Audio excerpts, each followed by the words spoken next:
저는 어릴 적부터 결혼을 일찍 하고 싶었고, 그래서 빠르면 빠르고 늦으면 늦은 나이는 28살에 결혼하게 되었죠.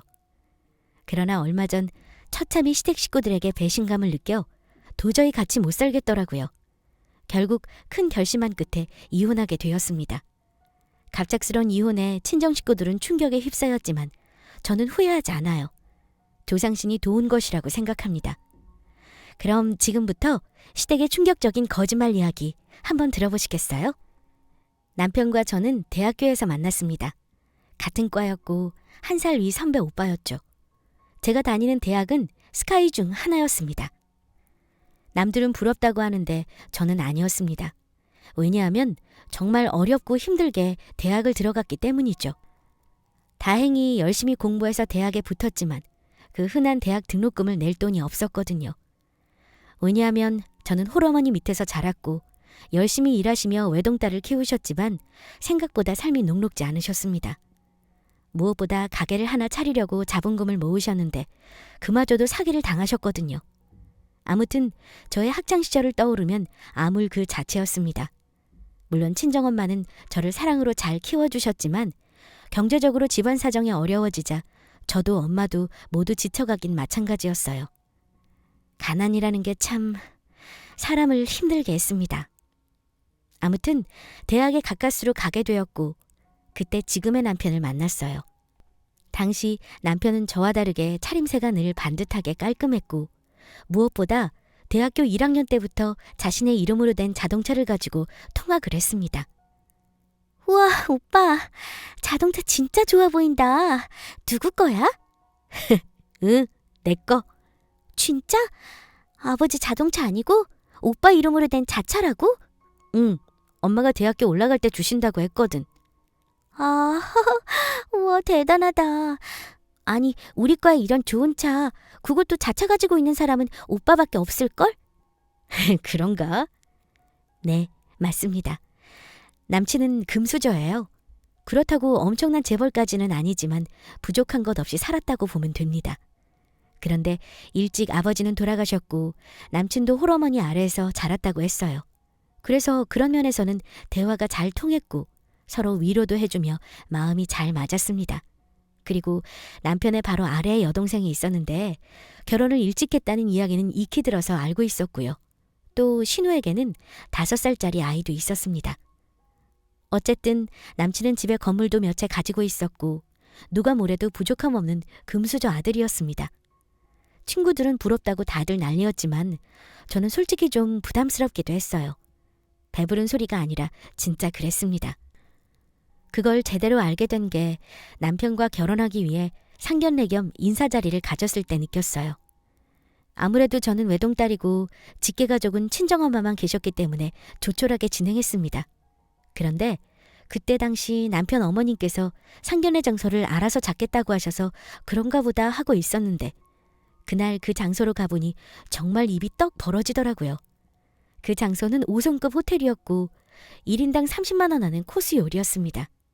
부담스러웠지만 날이 날인 만큼 어머님께서 신경 써주셨다는 생각에 처음에는 고맙다는 마음도 있었어요. 안녕하세요, 어머님. 그래, 영희나. 우리 거의 3개월 만인가? 네, 벌써 그렇게 되네요. 저희 어머님 소개해드릴게요. 안녕하세요. 저는 영인이 엄마입니다. 처음 뵙겠습니다. 안녕하세요. 저는 홍기 엄마입니다. 반갑습니다. 저희는 그렇게 어색한 상견례를 시작했어요. 그런데 상견례 내내 남편의 여동생, 그러니까 문제의 신우가 저희 대화에 톡 튀어나와서 이야기를 주도하기도 했습니다. 그 모습이 좀 꼴보기 싫었어요. 아니, 근데 집은 어떻게 할 거예요? 솔직히 요즘 반반 결혼도 많던데 요즘은 여자도 집장만 할 때 보태야 하더라고요. 저도 시집갈 때 3억 정도 했어요. 네? 오빠랑 이야기 해봐야죠. 구체적인 계획은 없어요. 상견례가 그런 거 이야기하는 자리 아니에요? 아직 계획이 없다고요? 그건 좀 이상한데요? 야, 이상미, 시끄러워. 우리가 알아서 해. 참나, 오빠는 괜히 승질이야. 신우는 상견례 분위기를 결국 망치고 말았습니다. 참 신우는 밉상이었어요.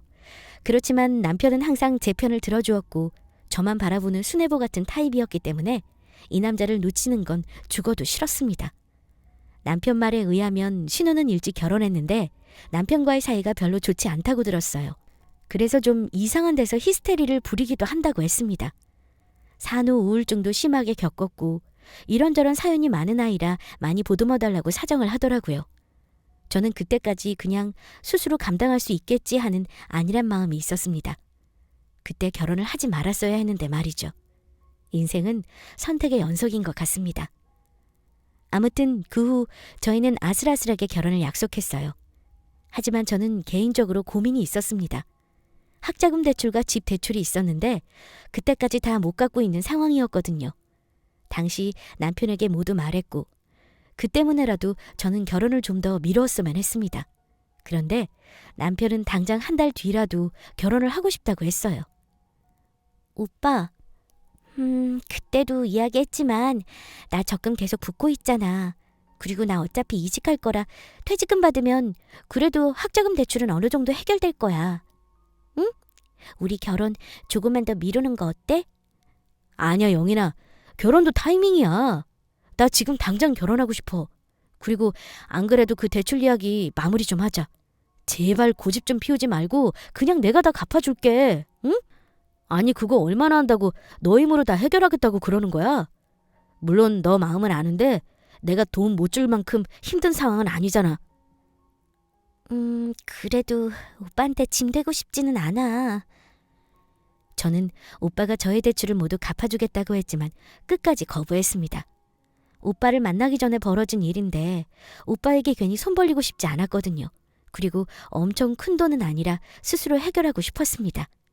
하지만 여보세요? 영은아, 이따 계좌 좀 확인해? 왜? 그 대출 말이야. 그거 해결하자. 나 진짜 이번에도 내 돈 다시 돌려주면 진짜 너무 속상할 것 같아. 어? 우리 가족 아니야? 너가 힘들어하는 거 나 보고 있을 수는 없어. 오빠, 진짜 난 오빠한테 미안해서 도저히. 아니야, 진짜.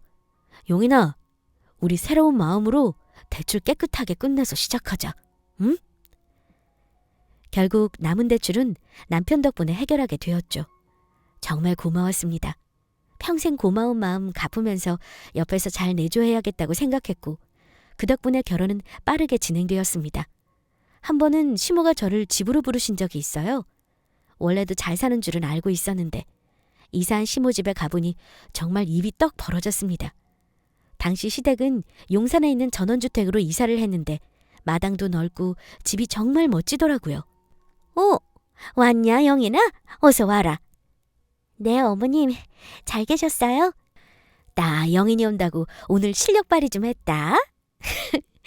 어떠냐? 와, 정말 맛있을 것 같아요. 아니, 이걸 다 혼자 만드셨어요? 오랜만에 요리 좀 해봤어. 나 요리 교실 요즘 다니거든. 어때? 편식은 안 하지? 어서 앉아라. 내가 넣어주려고 어제 수산시장에서 장도 봤다니까? 어머님은 정말 친절하셨어요. 저에게 맛있는 걸 해주시기 위해 새벽부터 일어나 수산시장에 나가셨다는 말씀이 정말 감동이었습니다. 그리고 무엇보다 밥 먹는 내내 챙겨주셨고 결혼 전에 준비해야 할 것들 그리고 결혼식 전에 필요한 물건들도 바리바리 싸주셨어요. 정말 엄마처럼 따뜻하고 편안했습니다. 영인아, 혼수 필요 없다. 그냥 몸만 와라. 알지? 요즘 혼수니 예물이니 이런 거 하는데 부담스럽게 하지 말고 다 생략하자. 그리고 너희 집 때문에 고민하던데 무슨 대출이니? 그냥 서울에 너희들 회사 근처에 집 얻어줄 테니까 걱정하지 마. 세상이 아무리 변해도 집은 남자가 하는 거야. 어머님, 제가 그걸 다 받아도 되는 건지. 어머, 당연하지. 영인이 이제 우리 식구야. 진짜 우리 가족이라고. 내가 우리 홍기 결혼하면서 이 정도 선물 못 해줄까 봐? 그렇지 아들? 엄마, 정말 고마워요. 저희 정말 잘 살게요. 잘 살 거야. 너희 얼굴 보면 딱 잘 살 거라고 써 있어. 저는 결국 시댁의 배려 덕분에 서울의 아파트를 분양받게 되었습니다. 정말 감사하고 또 괜히 죄송하더라고요. 그리고 저는 몸만 가기는 뭐해서 그냥 혼수는 다 하는 걸로 했습니다. 시댁에서 베풀어준 은혜에 비하면 그 정도는 아무것도 아니라고 생각했죠. 그리고 오빠가 항상 저를 이뻐해주고 대출까지 갚아주며 신경 써준 걸 생각하면 정말 어떻게 해서든지 더 잘해주고 싶은 마음뿐이었습니다. 저희는 그렇게 축복 속에 결혼하게 되었고 즐거운 신혼여행도 국내로 다녀왔어요. 코로나 때문에 해외는 도저히 나가는 게 불가능했습니다. 하지만 정말 행복했죠. 그렇게 신혼여행을 다녀오고 며칠 후 시모가 갑자기 신혼집에 신우아이를 데리고 오셨습니다. 당분간 신우가 몸이 안 좋아서 잠시 봐달라고 부탁을 하셨어요. 상견례 때 또는 남편 집에 갔을 때 가끔 본 적 있는 5살 남자아이였습니다. 이름은 준혁이었어요. 덩치는 5살처럼 안 보이고 정말 7살 형처럼 보이는 건장한 아이였습니다. 영인아, 아유 어떡하냐. 여행 다녀와서 피곤할 텐데. 그래도 너 회사 잠시 휴직해서 다행이다. 우리 준혁이 이럴 때 맡기지, 안 그래? 아니 상미가 몸이 너무 안 좋아서 병원 가서 정밀 검사 좀 받고 이참에 친정에서 좀 푹 쉬어야겠어. 잠시만, 응? 준혁이 좀 봐줘라. 다행히 어린이집이 이 근처라서 버스가 데리러 올 거야. 선생님한테는 다 말해뒀어. 아참, 준혁이 간식이다. 준혁이 잘 먹는 거 싸왔으니까 가끔 보채면 이렇게 세트로 챙겨줘라. 알겠지? 어머님, 근데 잠깐 한 일주일 아니었어요? 아이 이불이랑 옷까지. 아니 옷이 너무 많은데요? 상자로 가지고 오셨네요? 왜... 너가 육아를 안 해봐서 그래. 아이들 뭐 흘리고 먹고 밖에 나가서 놀다 들어오면 얼마나 묻히고 오는데. 아무튼 준혁이 좀 부탁할게. 궁금한 거 있으면 연락하고, 응? 정말 막무가내였습니다. 하지만 신우가 갑자기 대학병원을 갈 정도로 몸이 약해졌다고 하니 잠깐 일주일 정도 아이를 맡아주는 건 어려운 일은 아니라고 생각했죠. 그리고 평소 아이들 돌보는 걸 좋아했기 때문에 어렵지 않을 거라 생각했습니다.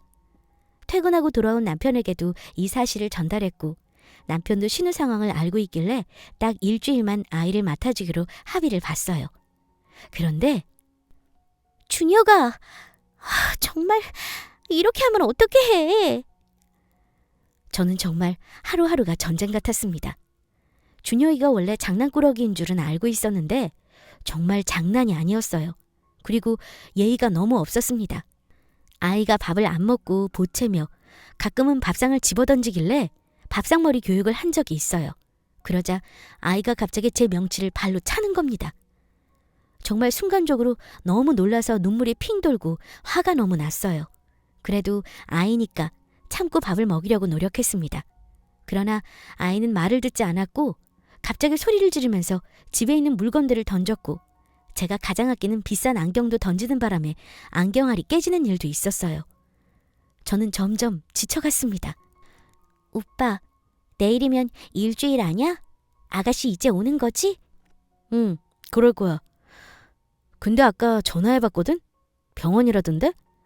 아마 입원할 거라는 모양이야. 좀 상황이 안 좋은가 봐. 뭐? 입원? 갑자기? 왜? 모르지. 아까 입원 수속 받는다고 했으니까 저녁 먹고 이따가 전화해볼게. 아니야 오빠. 그냥 어머님한테 바로 이따가 전화해봐. 그래. 알았어. 걱정 마. 결국 남편은 시모에게 연락했고 시모는 말도 안 되는 이야기를 하더라고요. 신우가 어쩌면 입원을 할 수도 있으니 준혁이를 조금만 더 맡아달라는 부탁이었습니다. 병명을 들어보니 빈혈이었어요. 빈혈이 너무 심해서 일상생활을 할 수 없을 정도라고 했습니다. 물론 신우가 아픈 건 걱정되었지만 준혁이를 돌보는 건 또 다른 문제이긴 했어요. 왜냐하면 제가 마침 회사 이직을 앞두고 잠시 원래 회사를 휴직한 것이기 때문에 회사 이직 준비를 아예 못하고 있었기 때문입니다. 하지만 어쩔 수 없었죠. 신우에게도 연락해봤더니 정말 미안하다면서 연신 사과하며 준혁이를 부탁하더라고요. 일이 좀 꼬이긴 했지만 딱 한 달만 준혁이랑 지내기로 결심하고 약속을 받았습니다. 그렇게 준혁이를 본 지 한 달이 되었습니다. 그리고 드디어 남편한테 얘기를 했고 이제 준혁이를 신우에게 보내자고 이야기를 했죠. 그런데 그날 밤 시모와 신우 둘 다 저희 집에 찾아왔습니다. 드디어 준혁이를 데리러 온 줄 알고 정말 기뻤어요. 어머님 오셨어요? 아가씨, 괜찮아요? 네, 언니. 그동안 고생하셨어요. 아이고, 아가씨가 더 고생이죠. 살이 더 빠졌네요? 안 그래도 엊그제 퇴원했다고 이야기는 들었어요. 이제 괜찮은 거죠? 네. 몸은 이제 괜찮아요. 저기 영인아, 내 이야기 좀 들어봐라. 내가 너희들한테 긴히 할 말이 있어. 갑자기 시모가 진지하게 저희 부부를 앉혀두고 이야기하셨습니다. 그런데 그 말은 정말이지 충격 그 자체였어요. 시모는 벼랑간, 저 영인아, 상미 말이다. 진작에 이혼했어. 사실은 이혼 준비 좀 제대로 하느라고 준혁이 맡겼다. 거의 이혼 도장 찍기 직전이었거든. 암튼 이혼은 잘 마무리되었다. 네? 뭐라고요? 말 그대로야. 이혼하기로 결심한 건 꽤 오래됐어. 워낙 남편이랑 사이 안 좋았잖아. 근데 문제는 상미가 현재 만나는 남자가 있어. 그런데 아이가 있으면 당장 헤어지겠다고 하는 거야. 난 우리 상미 또 한 번 이혼녀로 만들고 싶지 않다. 다행히 지금 사귀는 남자도 돌싱이라서 상미 마음을 잘 이해하더라고. 새로운 사람이랑 잘 되도록 우리가 가족이니까 잘 도와줘야 하지 않겠니? 도와주다니요? 그럼 아파서 입원했다는 것도 모두 거짓말이고 또 이혼도 그 전부터 준비했다는 거네요? 우리 상미 이번에는 반드시 결혼해야 해. 영인아, 준혁이 좀 입양해줘라. 응? 네? 뭐라고요? 그게 갑자기 무슨... 저는 귀를 의심했습니다. 이게 갑자기 무슨 말인가요? 여러분은 이해가 되시나요? 신우 결혼을 위해 본인의 아이를 잠시 없는 것처럼 연기를 하라는 말이었어요. 그리고 심지어 제가 준혁이를 입양해 주었으면 한다고 부탁하셨습니다. 정말 말도 안 되는 소리였죠.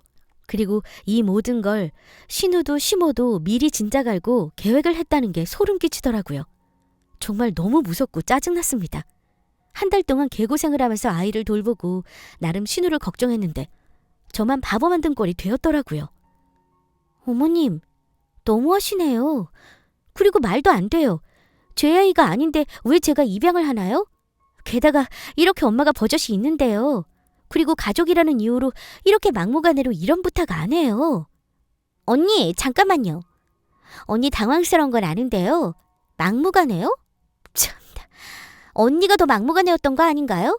솔직히 아무것도 없는 언니 집안 우리가 뭐가 아쉬워서 결혼 승낙했겠어요?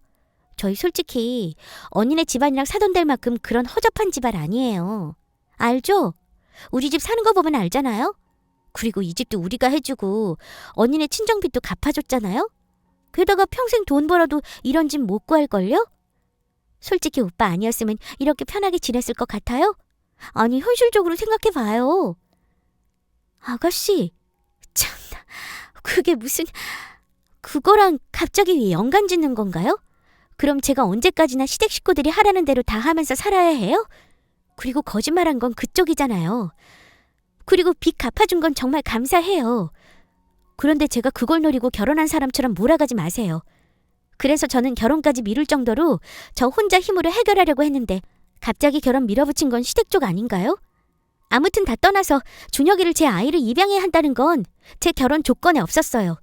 그리고 그걸 저한테 요구하시는 건 너무 무리한 부탁이에요. 언니, 정말 개념 없다. 참나, 말이 왜 그래요? 그리고 준혁이 이제 5살이에요. 저도 결혼하고 잘 마무리되면 나중에 준혁이 책임질게요. 근데 일단은 상황이 좀 애매해졌다고요. 잠깐 입양해줘요. 이러쿵저러쿵 너무 정직한 척 하지 말자고요, 우리. 네? 우리 준혁이 입양 안 하면 나도 가만히 안 있을 거예요?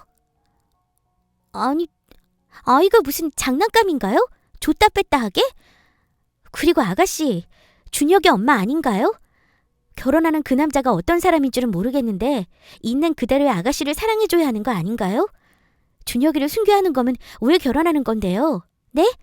아가씨 인생도 불쌍하네요. 뭐라고요? 결국 신우는 저의 머리카락을 잡고 흔들고 난리도 아니었습니다. 저도 가만히 있지 않았죠. 신우가 기어오르길래 싸대기를 한 대 갈겨주었습니다. 정말 못 참겠더라고요. 자꾸만 거지 같은 집안이라고 무시하는데 도저히 참을 수가 없었습니다. 결국 한바탕 난리가 났어요. 사람들이 가고 남편한테 진지하게 얘기를 물어봤습니다. 오빠, 다 알고 있었어? 응, 아니야. 정말 나도 몰랐어. 미안하다. 오빠, 아까 들었겠지만 난 절대 못해. 아니, 그리고 말도 안 되는 일이잖아. 근데 영인아, 너 마음은 이해는 가는데 너 어차피 평생 이래도 이런 집 못 구하지 않아? 이걸 계기로 엄마한테 재산 좀 물려받자. 어때? 그냥 좀 편하게 살자. 준혁이 어차피 그리고 우리 식구고 또 우리가 거두면 되지 않을까? 너도 아기 갖고 싶어 했잖아. 뭐? 내가 아는 오빠 맞아? 뭐 어쩌고 어째? 재산을 물려받으려고 그럼 말도 안 되는 이런 입양을 한다는 거야? 우리 아이도 아닌데? 야, 가끔은 하나를 포기해야 하나를 얻을 때도 있는 거야. 나 솔직히 위로 더 올라가고 싶어, 영인아. 근데 엄마가 가지고 있는 땅이 있는데 그건 절대 나한테 안 주시더라고. 이번 기회로 우리 재산 좀 불려보자. 너만 오케이 하면 돼. 그리고 준혁이는 어차피 이모님이 돌봐주실 거야. 너는 그냥 조카랑 논다 생각하고, 어? 저는 혀를 내둘렀습니다. 정말 제가 알던 남편이 아니었어요. 이렇게까지 돈 욕심, 명예 욕심이 있는 사람인 줄은 꿈에도 몰랐습니다. 역시 사람은 겪어봐야 안다는데 그 말이 딱 맞았어요. 시모 신우가 저에게 말했던 것보다 훨씬 더 충격이었습니다. 그런데 이런 상황 속에서 끔찍한 사건을 하나 더 만나게 되었어요. 하루는 준혁이 문제로 시모가 이야기하고 싶다면서 저랑 오빠를 시댁에 부르신 적이 있었습니다. 오빠도 퇴근하고 바로 시댁으로 가기로 해서 시댁에서 만나기로 했죠. 그런데 시댁에 가보니 문이 열려져 있었어요. 살짝 문을 열고 들어가 보니 시모, 신우 그리고 남편까지 정말 시댁 식구들만 모여 앉아서 이야기하고 있길래 일부러 인기척 안 하고 이야기를 엿들어 봤습니다. 엄마, 아씨 언니한테 돈이라도 줘. 어? 그렇게라도 해결해야지 뭐. 영인이가 보통 아이가 아니야. 그렇게 돈으로 해결될 사람이 아니라고. 어떻게 해야 할까? 이번에 상미 결혼 망치면 너가 책임져. 야 홍기야, 너 마누라잖아. 어떻게 해야 영인이가 마음 돌리겠냐? 나도 어려워 엄마. 안 그래도 내가 계속 이야기하고 있는데 안 통하네. 거봐. 언니 보통 아니라니까. 애초에 왜 그러니까 그런 거지 같은 집안이랑 결혼한 거야, 오빠는. 엄마, 이제 어떡해. 그렇다고 준혁이를 고아원에 버려? 모두 시끄러워. 원래 없이 살았던 사람들이 돈 맛을 보면 미치는 거야. 내가 뭐 영인이 마음에 들어서 결혼시킨 줄 알아? 우리 아들 어디가 아까워서. 앞으로 우리 홍기 점점 위로 올라갈 건데 그러려면 여자가 쥐 죽은 듯이 조용히 내조해야 한단 말이야. 그러려면 여자가 좀 드세지 않고 조용한 여자가 우리 집에 필요했어. 그나저나 준혁이를 해결해야 하는데 아예 결혼하기 전에 이걸 말할 걸 그랬나? 돈도 없는데 자존심은 더럽게 세서 안 넘어오네. 아무튼 너희도 영인이 심기 건드리지 말아라. 내가 잘 이야기할 테니까 준혁이 키울 수 있게 너희도 옆에서 분위기 맞춰줘. 알겠지? 특히 너 홍기. 너가 남편 아니야? 잘 좀 해. 귀찮아. 알았어. 엄마, 그럼 이번 이 말 해결하면 나 남양주 땅 주는 거야?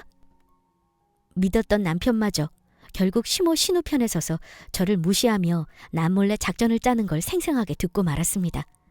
이야기를 들어보니 돈만 있으면 넘어갈 것 같은데 넘어가지 않는 제가 이상하다면서 오히려 그들은 저를 이상한 사람으로 만들더라고요. 정말 세상이 미쳐 돌아간다는 생각에 너무 외롭고 무서웠습니다. 특히 남편마저 저 몰래 시댁 식구들과 꿍짝을 맞추고 있다는 생각에 너무 소름이 끼쳤어요. 도저히 남편을 믿고 살아갈 자신이 없었습니다. 그 누구에게도 이런 고민을 털어놓지 못하겠더라고요. 그런데 그때 마침 변호사 친구가 연락이 와서 오랜만에 만나게 되었고 이런 이야기를 모두 털어놓았습니다. 법적으로 조금이라도 도움받거나 아이디어를 좀 얻고 싶었거든요. 그러자 친구가 솔직히 너 지금 정신적으로 사기 결혼당한 거나 다름없어. 솔직히 안 그래? 그래서 넌 지금 남편과 살고 싶어? 라고 물어보는데 저는 남편에 대한 정이 뚝 떨어진 상태라 더 이상의 사랑은 이제 없다고 판단이 들었어요. 그리고 친구는 저에게 복수를 하라고 조언했습니다. 저는 그 말을 듣고 집에 와서 한참을 생각했고 결심했어요. 시댁 식구들에게 복수를 하고 깔끔하게 이런 소름 끼치는 집안과의 연을 끊어야겠다고 말이죠. 결국 저는 시댁의 준혁이를 입양하겠다고 개뻥을 쳤습니다. 그래야 완벽한 복수가 되니까요. 준혁이를 잠시 맡아 키우는 척 하면서 나중에 이 모든 사실을 사람들 앞에서 밝혀야겠다고 생각했죠. 어머니, 생각해 봤는데요. 준혁이 제가 키울게요. 그런데 한 가지 조건이 있어요. 어머, 그래. 잘 생각했다. 뭐든 말해라. 제가 사는 이 신혼집 이외에 저도 제 명의로 된 땅 하나 가지고 싶어요. 제가 낳은 자식도 아닌데 이렇게 아이 키우는 건 정말 큰 결심이라고 생각해요. 신혼집은 남편 명의로 되어 있으니 저도 제 이름으로 된 거 하나 있었으면 좋겠어요. 솔직한 마음이에요. 그래, 알았다, 얘야. 잘 생각했어, 진짜. 당연하지. 너가 우리 준영이 거두어만 준다면 문제없지. 내가 남양주에 건물 하나 가지고 있는 거 있어. 그거 조만간 너한테 돌려줄게. 내가 약속하마. 정말 고맙다. 잘 생각했어. 저는 전세를 역전시켰습니다. 누가 뭐래도 제대로 된 복수를 하고 싶었으니까요. 그리고 얼마 지나서 시댁에서 아이를 데리고 집에 왔습니다. 준혁이는 미운 짓을 매일 골라 했지만 아이가 무슨 죄가 있겠어요. 일단 이혼 준비를 하는 동안에는 아이를 억지로 키웠습니다. 하지만 아이에게는 제 나름대로 최선을 다했어요. 또 지내다 보니 아이에게 나름 정이 들기도 했습니다. 하지만 그렇다고 제 자식도 아닌 아이인데 솔직히 평생 거둘 정도로 입양하고 싶지는 않았어요. 또한 솔직히 아이 얼굴을 보면 시댁 식구들 얼굴만 떠올랐거든요. 정말 억지로 준혁이를 데리고 와서 아이를 잠시 키우는데 그때부터 남편의 행동이 좀 이상해지더라고요. 이제 다 잡은 물고기라는 생각이 든 건지 확실히 저에 대한 스킨십도 줄어들고 저를 돌멩이 쳐다보듯 했습니다. 오빠, 내일 주말인데 준혁이 데리고 어디 갈까? 뭐? 아이, 귀찮아. 애들 데리고 나가면 그리고 피곤한 거 알지? 오빠, 우리가 준혁이 키우기로 한 이상 그래도 부모님 노릇은 해야 하는 거 아니야? 집 있고 밥 있고 따뜻한 자기 방 있고 얼마나 좋냐? 밖에 나가면 비싼 장난감이 가득인데 우리만큼 아이한테 잘해주는 집이 있냐? 우리 준혁이 키우기로 한 거 잊었어? 알아. 근데 뭐 키우고 있잖아.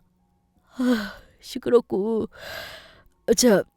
나 다음 주 주말은 통으로 집에 못 온다. 회사 사람들이랑 골프 연습하고 오랜만에 호텔에서 좀 놀다 올 것 같아. 그 박 과장 알지? 이번에 승진하려면 박 과장한테 잘 보여야 해. 남편은 점점 가면 갈수록 돈 명예에 대한 욕심이 하늘을 찔렀어요. 그리고 주말마다 약속을 일부러 만들어서 나가는 듯 했습니다. 정말 바람이라도 피는 사람처럼 굴더라고요. 근데 그날은 정말 이상한 여자의 촉이 발동이 되었습니다. 그래서 준혁이는 잠시 근처 친구 집에 맡겨두고 남편을 몰래 미행하게 되었죠. 그런데 골프장에 간다던 남편은 갑자기 방향을 틀어 용인 쪽으로 빠져나가더라고요. 분명 강원도 쪽으로 간다고 했습니다. 전화를 해보니 여보세요? 오빠, 어디쯤이야? 가고 있지. 뭐, 왜? 우리 다음 주에 용인 가자고. 뭐? 용인? 거긴 갑자기 왜? 준혁이 놀이동산 가고 싶대서 이번 주는 오빠 강원도에 골프 치러 가니까 어차피 안 되고 다음 주에는 되지? 미리 약속 잡지 말라고 혹시나 해서 전화한 거야. 아이씨, 집에 가서 이야기하면 되지 굳이 뭘 전화로 하냐. 알았어, 끊어. 남편은 확실히 이상했어요. 장소를 굳이 거짓말했습니다. 떨리는 마음으로 도착한 곳은 다름 아닌 용인이 위치한 놀이공원이었어요. 제가 다음 주에 준혁이와 가자고 했던 그 장소 말입니다. 정말 어이가 없었습니다. 차를 세운 남편은 웬 낯선 여자와 주차장에서 만나더니 팔짱을 끼고 놀이동산을 즐기러 들어가더라고요. 정말 하늘이 무너지는 기분이었습니다. 아무리 그래도 바람을 몰래 피우고 있을 것이라고는 상상도 못했거든요. 저는 시간차를 두고 계속 따라갔어요.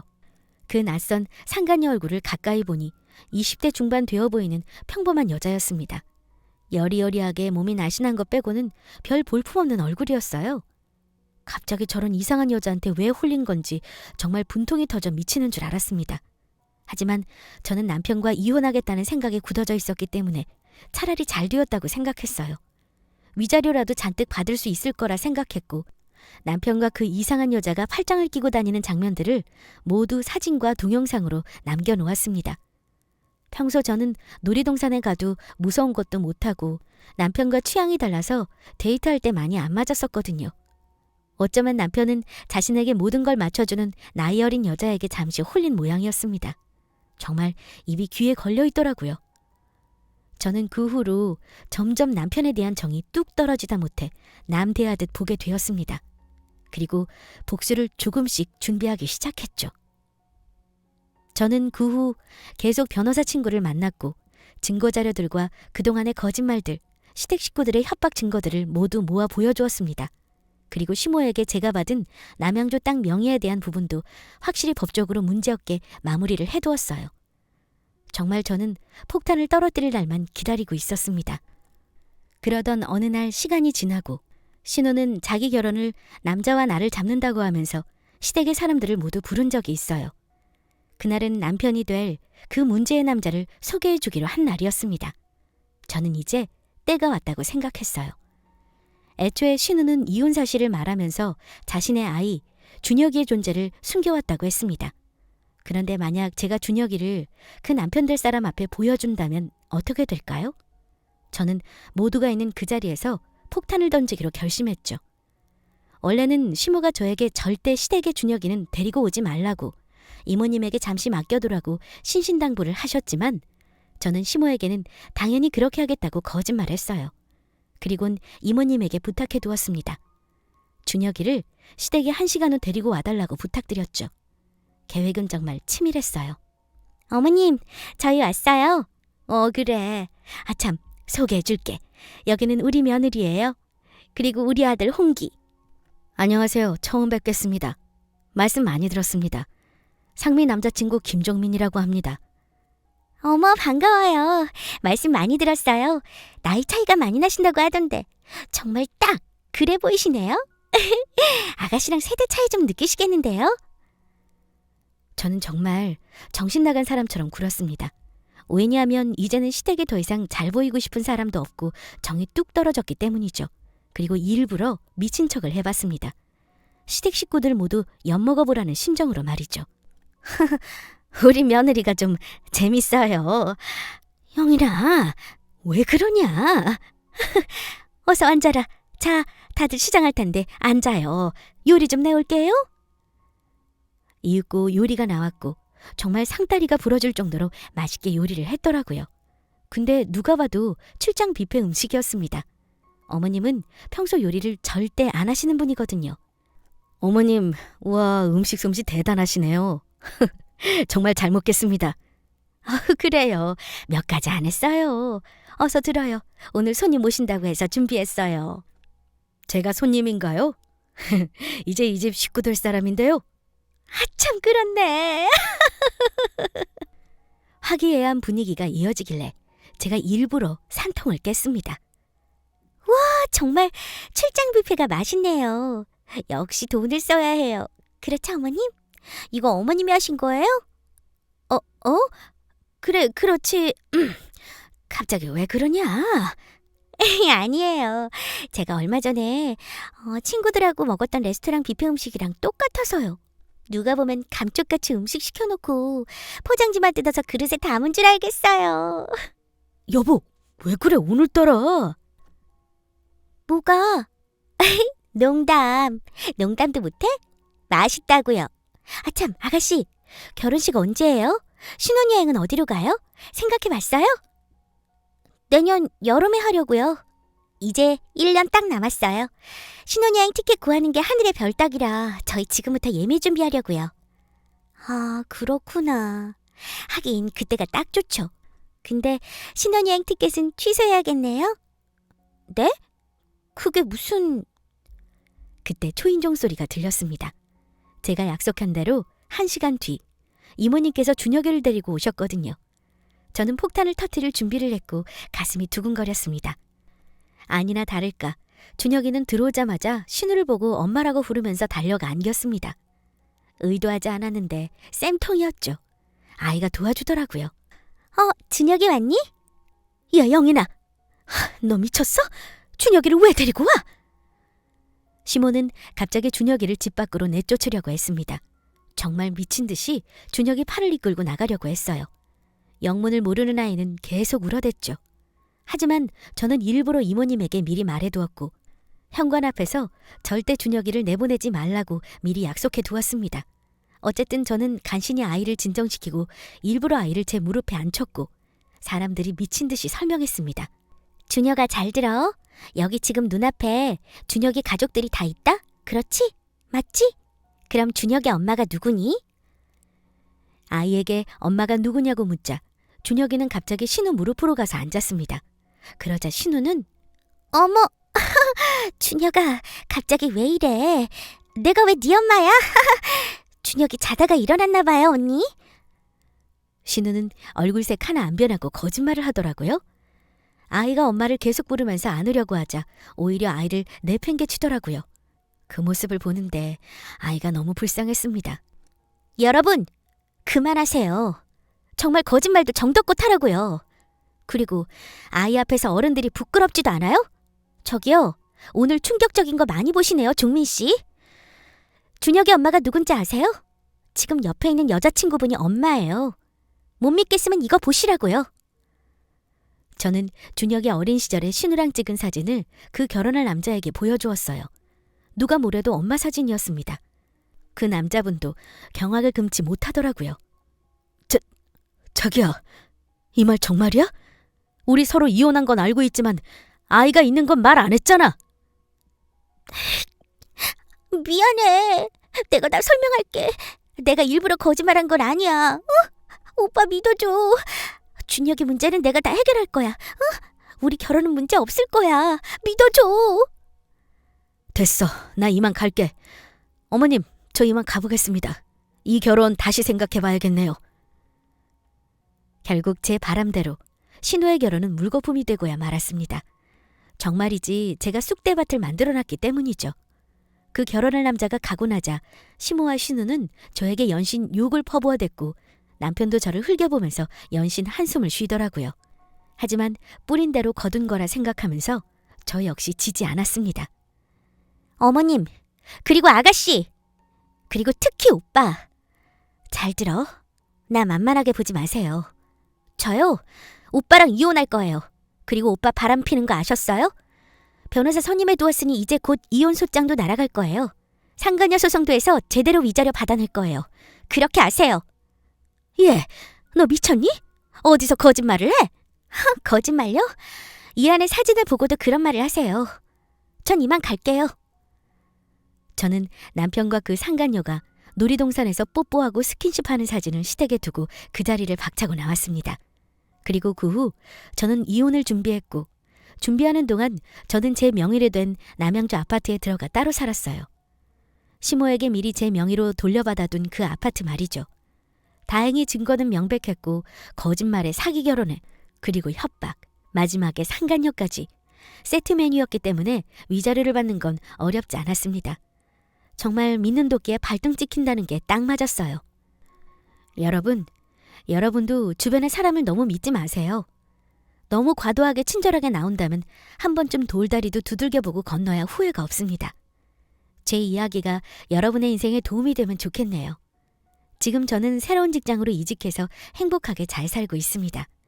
이혼도 깔끔하게 잘 끝났고요. 위자료도 잘 받아 나름 재산이 늘어났습니다. 이혼이 옛날에는 흠이라고 생각했지만 요즘에는 새 삶을 살기 위한 기회라고 생각이 듭니다. 여러분, 혹시 너무 고통스러운 삶을 살고 계신다면 또 이혼을 망설이시는 분들이 있다면 용기 내보세요. 100번, 1000번 생각해도 아니다 싶을 때는 용기 내도 좋습니다. 여러분의 건강한 삶을 응원하겠습니다. 지금까지 이야기 들어주셔서 감사합니다.